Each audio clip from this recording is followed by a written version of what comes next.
இது பார்த்தீங்கன்னா, white forest கேக்கு. இந்த கேக்ல வந்துட்டு கஸ்டமர் கலர் மட்டும் தான் சொன்னாங்க. மத்தபடி உங்களுக்கு பிடிச்ச மாதிரி பண்ணிக்கோங்க அப்டின்னாங்க. ஆனா க்ரீமும் கம்மியா வேணும் அப்டின்ருந்தாங்க. அதனால நான் என்ன பண்ணுனேன்னா, ரொம்ப சிம்பிளா முடிச்சிரலாம். அப்பனா நம்ம க்ரீம் வச்சு நெறைய ஒர்க் பண்ண வேண்டியது வராதுல்ல.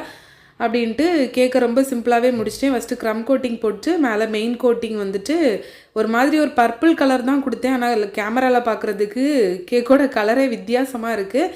இப்படியே நம்ம குடுத்தோம்னா, கேக் பார்க்குறதுக்கு ரொம்ப சிம்பிளா இருக்கும் பார்த்தீங்களா? அதனால ஸ்க்ராப்பர் வச்சு வேவ் எஃபெக்ட் மாதிரி குடுத்துக்கிட்டேன். அப்ப பார்க்குறதுக்கும் நல்லாயிருக்கும்.